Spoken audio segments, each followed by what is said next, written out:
Muy buenos días o muy buenas tardes, depende de la hora. Hoy es un día especial porque es nuestra primera charla en castellano, en español, y tenemos a un invitado especial, don Rafael Bielsa, el abogado, escritor, diplomático.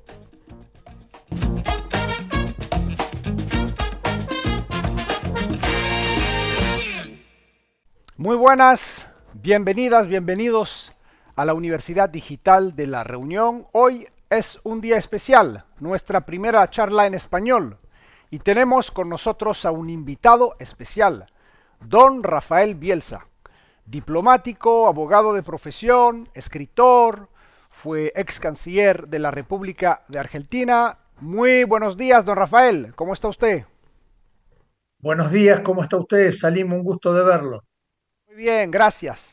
Hoy vamos a hablar de usted, don Rafael, de su vida, de su trayectoria política. Ahora, ¿qué sabemos de don Rafael Bielsa? Sabemos que nació usted en el seno de una familia de eminentes abogados. Usted se implicó también muy joven en la lucha contra la dictadura de los generales que rompió el orden constitucional en Argentina en 1976. Usted fue detenido, fue torturado, encarcelado, compartiendo así la suerte de miles de opositores. Luego, con el retorno de la democracia, usted ejerció como abogado y entró en política, protagonizando una brillante carrera. Fue ministro de Relaciones Exteriores en el gobierno Kirchner y luego diputado. Actualmente, don Rafael Bielsa es el embajador de Argentina en Chile. Es también un prolífico escritor, autor de numerosos libros, entre ellos el bestseller, Lawfare. Rafael Bielsa es también un agudo observador de las relaciones internacionales que sabe analizar con experiencia Argentina, América Latina y el actual surgimiento de un mundo multipolar. Vamos a hablar de todo eso. Empecemos, don Rafael, con la primera pregunta. Usted nació en Rosario, Argentina, en el seno de una familia importante, como hemos dicho. Su padre era un eminente abogado y su abuelo era un jurista de primer nivel. ¿Qué recuerdos tiene de su infancia? Bueno, recuerdos muy hermosos porque mi infancia se dividía, transcurría en los meses digamos, donde uno va al colegio, en los meses lectivos. Yo disfrutaba mucho de la biblioteca de mi abuelo, que era una biblioteca amplísima, una biblioteca de 30.000, 40.000 volúmenes, muy grande. Y bueno, de allí me quedó el hábito, creo yo, de la lectura. Y después en verano me iba al pueblo donde había nacido mi madre, que es un pueblo en la provincia de Córdoba, un pueblo mediterráneo, Morteros, pueblo entrañable. De modo que yo recuerdo esa infancia como una infancia muy feliz. Realmente eso duró hasta los 12 años, hasta que comenzó la secundaria, el colegio secundario. ¿Quiénes eran, don Rafael, sus principales fuentes de inspiración de joven? Bueno, a ver, yo leía, había una colección en Argentina, se llamaba la colección Robin Hood. Era una colección de historietas, digamos, de libros de aventuras, de textos de aventura. Mucho Salgari. Y entonces yo tenía la cabeza llena de eso, ¿no? Del tigrecito de Montparnasse, de Borneo, de Java. Y yo creo que mis modelos siempre eran eh, modelos que los Verne, Julio Verne, eran modelos tomados de esos textos, ¿no? Que yo devoraba, devoraba, devoraba, devoraba. Había una hora a la que todos los niños temíamos, que era la hora de la siesta, porque claro, nosotros los chicos no dormíamos la siesta, pero nos obligaban a dormirla. Entonces yo ahí me aferraba a algún libro, me ponía en la sombra, y leía, leía, leía. Entonces tenía siempre la cabeza, hay una versión del Quijote de la Mancha que está ilustrada por Gustave Doré, y hay una ilustración que la estoy viendo, que es él con pilas de libros, y como con un humo que le sale de la cabeza, donde está Dulcinea, villanos, etcétera, etcétera. Bueno, yo era un poquito así de niño, y siempre fue eso lo que eso lo que me atrajo, ¿no? Y siempre entre el mundo, digamos, de la opulencia y el mundo de la, ¿cómo decirle? El mundo, hay una palabra en Argentina que está muy connotada, trabajador, ¿no? Eso es una palabra que mezcla lo proletario con lo escaso de recursos económicos. Yo siempre me inclinaba por ese mundo y me gustaba ese mundo. Entonces, eso un poco forjó una responsabilidad, una manera de ser, digamos. Luego usted integró, don Rafael, la Juventud Peronista Universitaria a los 18 años. ¿A partir de cuándo empezó a tener inquietudes políticas? ¿Cómo se definiría políticamente? Bueno, a ver, las inquietudes políticas vinieron por el lado de la religión, porque yo era católico apostólico romano, entonces había en aquellos años, los 60, los tempranos 60, había una gran vocación por ayudar a los que menos tenían. Entonces, claro, la periodicidad de la visión de los que menos tenían, cómo vivían, eh, me fue acercando a modos disruptivos de la política. En una época donde la violencia estaba legitimada, digamos, había una frase que se decía: la violencia de arriba genera la violencia de abajo. No sé en qué medida esa frase ha perdido actualidad.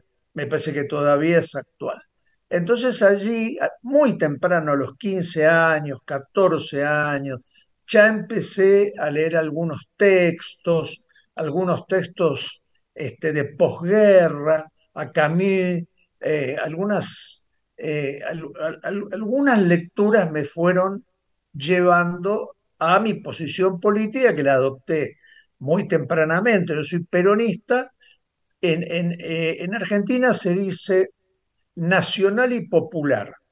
Esto quiere decir, digamos, no cipayo, no, no, no inclinado a copiar modelos extranjeros, y popular en el sentido de lo multitudinario, de lo no individualista. En otros países lo mismo se llama progresismo. Por ejemplo, acá en Chile se lo llama progresismo. Este, y nunca me moví de ese lugar, nunca, nunca. En todo caso, y al revés de lo que suele suceder, a medida que transcurrían los años, yo me iba radicalizando más. Es decir, eh, el paso de los años no me moderó ideológicamente, sino que acentuó las convicciones, las viejas convicciones, ¿no? Que a lo mejor no, no, no serían recetas viables hoy, pero lo que le quiero decir es que sigo pensando lo que pensaba. Como la canción de Silvio Rodríguez, El Necio. Es verdad. Yo me muero como viví. Yo me muero como viví. Don Rafael, usted me abre el camino para la siguiente pregunta. ¿Qué representaron el Che y la Revolución cubana para los jóvenes de su generación? Bueno, a ver, yo le diría, hubo cuatro o cinco cuestiones. En primer lugar, la juventud mayoritaria en mi época, hablamos de la época del Mayo francés, ¿no? Es decir, en el Mayo francés yo tenía 17 años. Bueno, en esa época hubo una inundación de literatura, de arte, que nos marcó para toda la vida. En el caso de Argentina, Chile, el Chile desde el 67 hasta el golpe del 73, con sus poetas, sus narradores, sus ensayistas, sus plásticos, sus músicos, influyó enormemente, enormemente en nuestra formación. Nosotros no distinguíamos entre música argentina y música chilena. No distinguíamos entre literatura argentina y literatura chilena. En todo caso, podríamos hacer hacíamos algunas distinciones entre lo que era, había dos esquinas en Buenos Aires, Florida, que era, digamos, los que escribían que tenían dinero, y Boedo, que eran los más comprometidos con la realidad, más angustiada. Entonces, bueno, si hacíamos alguna diferencia, la diferencia era esta, ¿no? Entre literatura de la Torre de Marfil, la llamábamos, y literatura proletaria. A mí la verdad le digo, era un doble agente, en el sentido de cómo se utiliza la expresión en inteligencia, porque a mí había escritores de la Torre de Marfil que me encantaban. Yo no podía declararlo abiertamente, pero Borges me volvía loco y lo leí siempre. Y algunos poetas como Bailey eran poetas exquisitos, pertenecían a la Torre, Mastronardi, pertenecían a la Torre de Marfil, pero yo los leía igual. Así que, bueno, ese es un poco la fragua previa al ingreso formal que se produce en, yo le diría, la cúspide del momento de mayor felicidad colectiva fue el 25 de mayo de 1973. A partir de ahí todo fue dolor, sufrimiento, con más y con menos hasta hoy. Don Rafael, ¿qué lo llevó a cursar la carrera de Derecho y graduarse como abogado? ¿La tradición familiar, Mire, un interés por la rama o un poco de ambas no, cosas? no, a ver, hubo dos cuestiones. Yo estudiaba al mismo tiempo Derecho y música. Estudiaba música en un conservatorio público, estudiaba dirección de orquesta, pero no era talentoso, no era un músico talentoso. Cuando uno eh, cursa la carrera de música y ve a los verdaderamente talentosos, eh, si uno busca la excelencia, yo era más bien laborioso, pero no talentoso. Entonces, si bien me dediqué y cursé la carrera de Derecho ganándome el dinero como en parte como músico, no era un músico como me hubiese gustado ser. Entonces, cuando me metieron preso, me secuestraron, cuando salí, cuando me liberaron, me quedé, tenía unos meses ahí, digo, bueno, voy a terminar algo. Estudiar música no se termina nunca, ni siquiera se termina con el conservatorio. Entonces dije, voy a terminar derecho. Y terminé derecho para tener un título. Pero además estudiar derecho y ser abogado es una cosa muy simple. No hace falta, digamos, tener inteligencia, hace falta leer rápido y tener cierta memoria. Ese no es desafiante. Entonces rendí las materias que me quedaban y me fui al exterior. Usted empezó, don Rafael, a trabajar en la Corte Federal de Rosario en 1974, con apenas 20 años de edad. 2 años después, en 1976, ocurre el golpe de Estado militar de los generales que rompe el orden constitucional y hunde a toda la Argentina en la oscuridad de la autocracia. Como muchos jóvenes, usted rechazó el golpe de fuerza y entró en resistencia contra el poder represivo. De hecho, fue arrestado, fue torturado por el ejército en la cárcel del Castillo, ¿Nos podría decir algunas palabras sobre este episodio de su vida? Sí, a ver, un par de correcciones o de precisiones. Yo en realidad el lugar donde estuve secuestrado fue La Calamita. Durante muchos años, después del regreso de la democracia, se creyó que había un solo centro concentracionario en Rosario. En realidad había muchos, había 5. Entonces, claro, yo iba haciendo los reconocimientos en el marco del juicio, este, y había cosas que no terminaban. Empecé por Funes, Funes no tenía un sótano, después por el castillo tenía una escalera demasiado estrecha. Claro, yo estuve todo el tiempo con una capucha puesta, entonces tenía que reconocer más bien por sensaciones y por tacto, hasta que apareció la calamita. En la calamita hubo un dato que fue el piso del baño, que yo lo podía ver al principio, cuando estuve secuestrado, y ahí lo reconocí. Y había un frío que me entraba por el cuello y había una ventana, o sea, ahí no me quedó más ninguna duda de que ese había sido el lugar. La otra cuestión es que en realidad había dos procedimientos. En las primeras épocas del golpe de Estado, uno era una detención siempre brutal, siempre destructiva, siempre bárbara, pero que terminaba con usted en malas condiciones en la cárcel.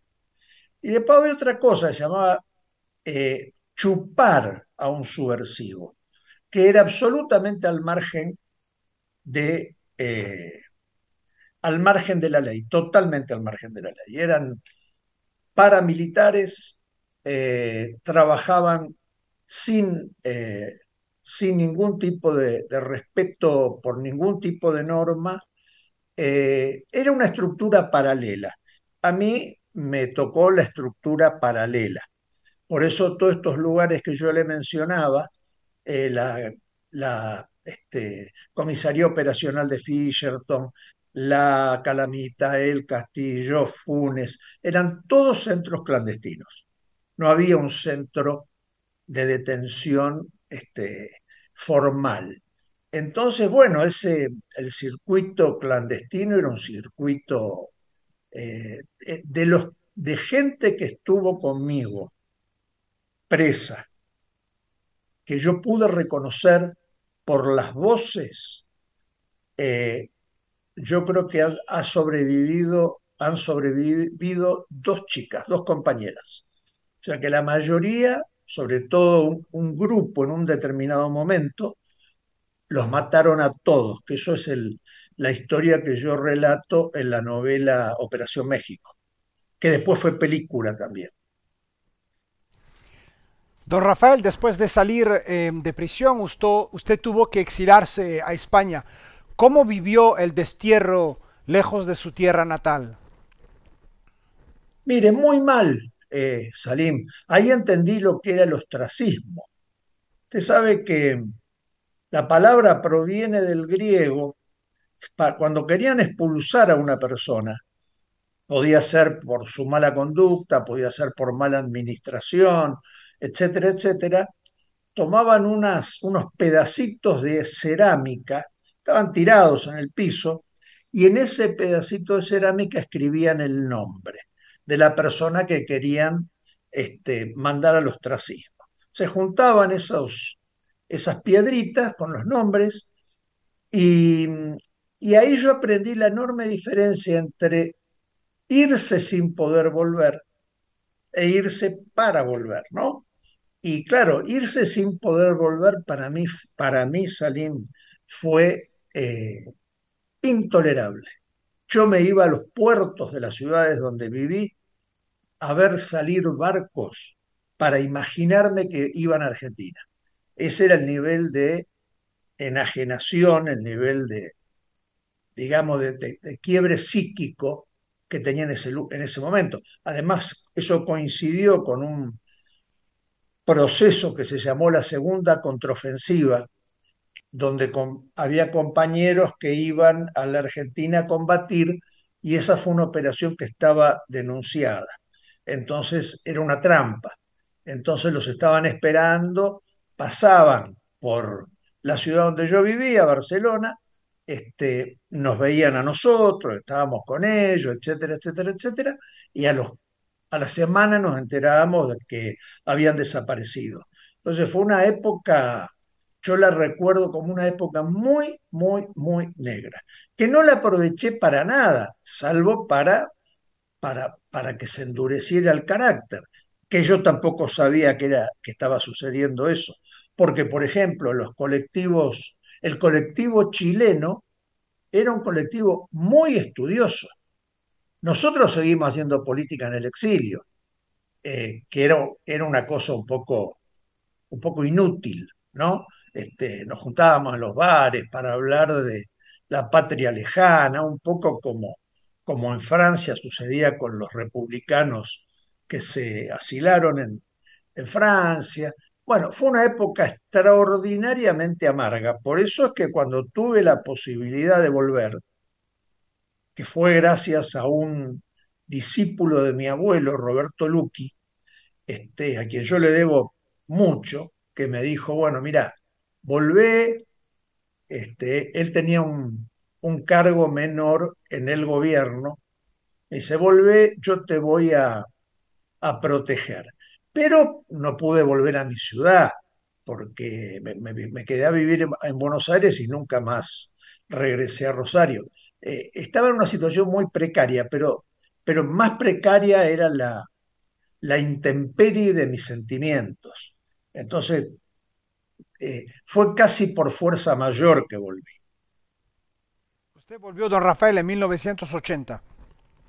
¿Cómo, Sí, cuáles fueron las condiciones de vida durante ese periodo hasta 1983 y el regreso de la democracia? tremendas, eran condiciones de vida muy feas, porque yo prácticamente tenía que volver, que vivir, tenía un departamentito muy chiquito, había alquilado en el centro de Buenos Aires, un departamento interno donde no había luz, no había sol, este, salía con mucho cuidado. Fue una vida de semiclandestinidad, no fue una vida que yo recuerde, digamos, no tengo un solo recuerdo de esa época que sea un recuerdo placentero, ¿no? Era una época de mucha melancolía, buscar gente, tratar de reencontrarse. Quería estudiar, no podía estudiar en una universidad, tenía que estudiar en cursos. Entonces estudié lingüística, estudié psicoanálisis, eh, pero eran cosas, y mi trabajo, nada más que me lo había dado este amigo Roberto Luqui, que era un trabajo para sobrevivir. Entonces, ya la represión había aflojado. Hubo pocos episodios después del 81. Uno en particular, el asesinato de dos altos dirigentes de Montoneros que los secuestraron en Rosario. Pero ya había poco de eso. Pero después vino la guerra de Malvinas. Entonces, muy, eran épocas muy convulsas, y yo las recuerdo con una enorme pena. En 1983, don Rafael, volvió la democracia. Usted tuvo varios cargos en el Ministerio de Educación y en la presidencia. ¿Podría hablarnos un poco de esas actividades durante este periodo? Sí, yo trabajaba en una disciplina muy distinta a lo que sería ahora, que se llama informática jurídica. Recién empezaban los ordenadores a ser aplicados al derecho, y además eran ordenadores los que podía tener uno, los personales, muy rudimentarios, el Commodore 64, 64K. La motherboard usted la desmontaba y podía ver los transitores a simple vista. Imagínese, hoy necesita microscopio atómico, subatómico, para poder ver los transistores. Entonces, bueno, esa precariedad llevaba a que los abogados que nos interesaba eso, tuviésemos o creyésemos que lo que teníamos que hacer era aprender a programar. Yo carezco de toda habilidad para las cuestiones matemáticas, ingenieriles, pero estudiaba los lenguajes BASIC, Fortran, COBOL, bueno, es una serie de lenguajes de computación. Pero había algo para lo que eran buenas las computadoras, para almacenar la legislación, que era enorme. Imagínese un universo de 23.000 leyes. Entonces, esas leyes había que leerlas, había que ponerles unos descriptores y usted las almacenaba y las podía buscar bastante eficientemente con un gran ordenador, con un gran centro de cómputos. Entonces, lo que hoy son los ordenadores personales, en aquel momento se llamaban terminales remotas, que estaban conectadas directamente al centro de cómputos. Y entonces me dediqué a eso. En el 85 y 86 me fui a vivir a Italia. Ahí me di cuenta, a estudiar, ahí me di cuenta de la diferencia entre irse porque te tenés que ir e irse pudiendo volver, porque fue una experiencia completamente distinta. Yo disfruté mucho de esos 2 años, aprendí mucho, fue una vida mucho más celebratoria. Ahí me enamoré perdidamente de Roma, perdidamente. Creo que es el lugar en el mundo donde me gusta estar. Hace poquito volví, después de 5 años de no ir, porque entre la pandemia, el trabajo, etcétera, etcétera, no había podido viajar. Y bueno, fue un coup de foudre, ¿no? Otra vez como la primera vez. De modo que fueron 2 buenos años. Y después volví, me nombraron subsecretario, que es un cargo como de viceministro de Asuntos Legislativos, hasta que llegó lo que se llamó con el menemismo. Fue una experiencia peronista, pero este, eh, digamos que receptaba el consenso de Washington y receptaba el liberalismo expresado por la Escuela de Chicago, Milton Friedman, etc. Y era una catástrofe porque se había instaurado un sistema de paridad entre el peso argentino y los dólares, y como era una paridad ficticia, porque no había manera de que equivaliera una cosa a la otra, eso se financiaba con endeudamiento. Y el endeudamiento se pagaba con la liquidación de las empresas públicas a un precio vil. Y fue una época, una década de corrupción, y sobre todo ahí se produjo un quiebre cultural en la República Argentina. Culturalmente se partió ese consenso que había social de que no todo estaba bien y que las cosas no eran importantes por ser caras, sino por ser valiosas en un sentido más amplio que su apariencia o su precio. Esta fue un poco fue una década de mucha pelea. Yo me dediqué mucho al derecho en esa época, escribí mucho, publiqué mucho. Fue la década más fértil en materia, digamos, de ciencia del derecho, hasta el 99. Y después, bueno, ya es más conocido, pues fue síndico general de la Nación, que es una especie de auditor general sobre la administración pública federal. Después fui canciller, después fui diputado, después me fui a la actividad privada, a trabajar de abogado, después volví para ser secretario de drogas, después me volví a ir y bueno, y acá me tiene como terminando el periodo de 4 años de embajador.